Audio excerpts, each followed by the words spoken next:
Good evening. I'm Madison Carmouche. In Letcher County, officials in Jenkins are working to fix issues with the wastewater treatment plant. WYMT's RJ Johnson spoke with the city's mayor on how they are working to resolve the issues. The city of Jenkins released this statement to the community, showing the city's efforts in helping fix issues with the wastewater treatment plant. The wastewater treatment plant's probably 30, 35 years since it's been any kind of major renovations or work done on it. Mayor Todd DePriest says it is causing several problems, including its infiltration and inflow system. We've got two I&I projects that we're going to do to try to locate and fix those pieces. The second is building capacity at the plant, and that will help build capacity at the plant because we don't have to deal with that water. But upgrading the plant and building capacity with housing developments that we're talking about. However, it cannot be done without the funding.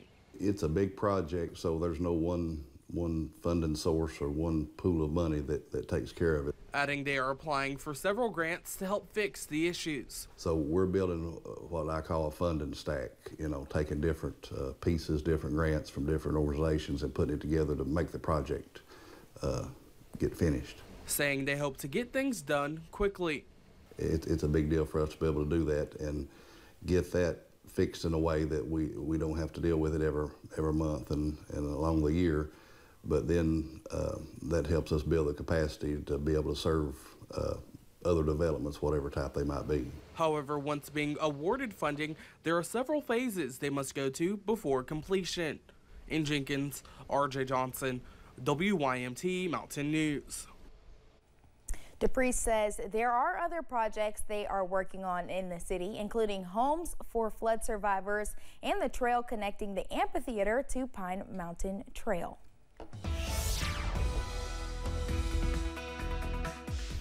Well, it's a warm evening out there right now. We do have a couple showers out and about as temperatures are generally into the low to mid 70s, 74 in Hazard. We are 70 in Manchester, 73 in Harlan, 71 for Jackson right now, 73 in Irvine, 71 for London, 72 in Williamsburg, and 73 in Monticello. Really, as we look at tonight, we're going to stay mostly dry. A stray storm is possible, especially in our southern viewing area.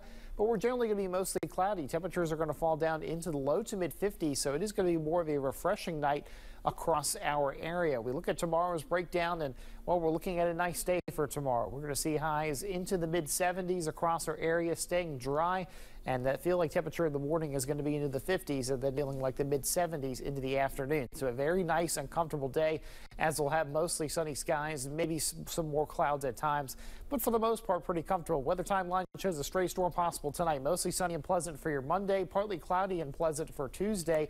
Wednesday is going to be when we start to warm up, and then Thursday is going to be sunny and very warm. I'll break down that full forecast coming up.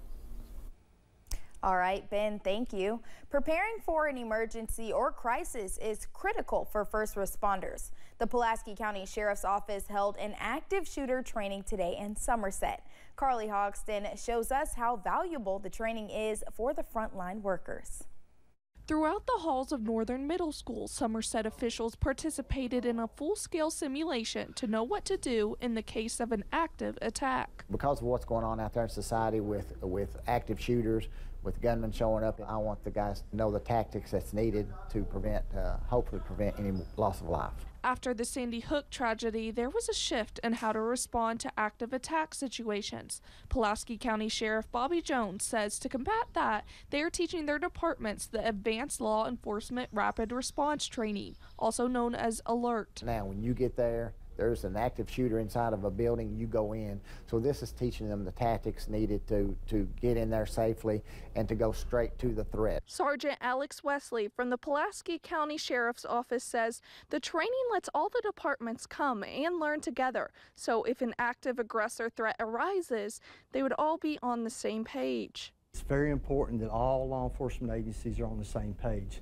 That way everybody's doing the same thing. Everybody's doing the same tactics, everybody's doing the same communication, and know the same acronyms that we use. With over 7 organizations joining the training, including EMS, fire, and even air ambulances, they needed plenty of equipment.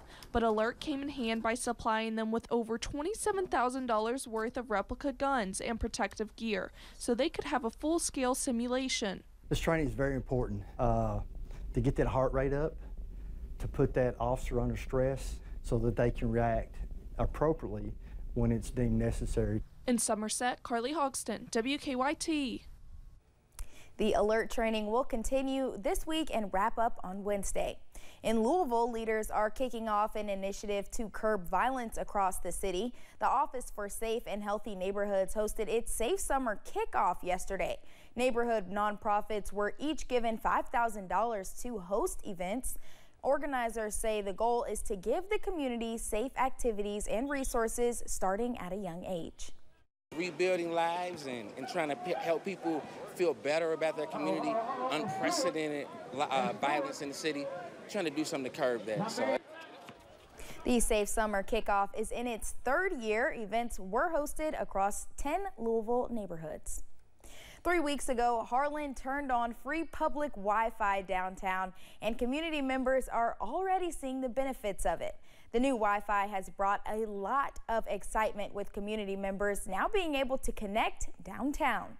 The free downtown Wi-Fi has proven to benefit businesses as well. Before, business owner Jeff Marietta says people would rely on using business Wi-Fi downtown, which impact business operations. Marietta says having access to the downtown Wi-Fi has been a benefit for businesses.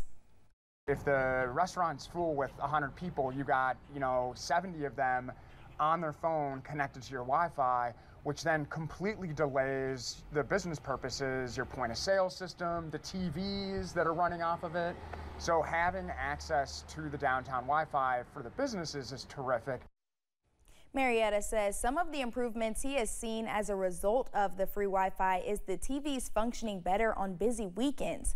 We will have more on the impact Harlan has started to see from the free Wi-Fi tonight at 11. Summer is here. Students are out of classes and are looking for activities to do.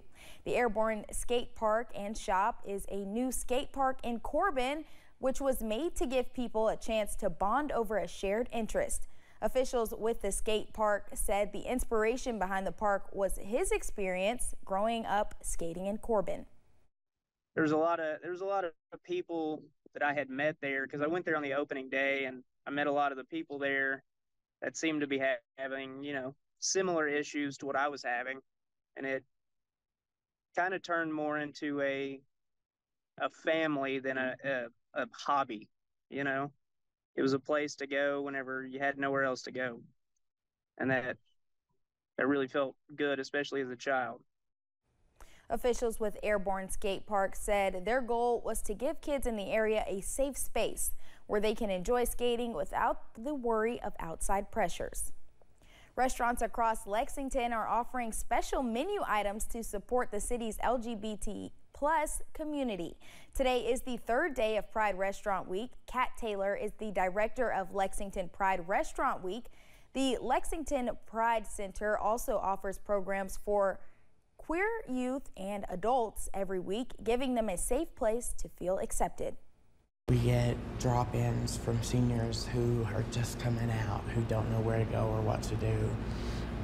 Those are the people that you help, actual humans, not just LGBTQ people, because I think it gets lost a lot of the times that we are human and we need help. By participating in Restaurant Week, Taylor says your money will help give an entire community of people access to help and services they ordinarily wouldn't have access to. And in Louisville, hundreds of runners took to the streets to celebrate Pride Month. The Louisville Pride Foundation and the Louisville Running Company held the third annual 5K. People were decked out in all sorts of rainbow gear to show support for the LGBTQ+ community.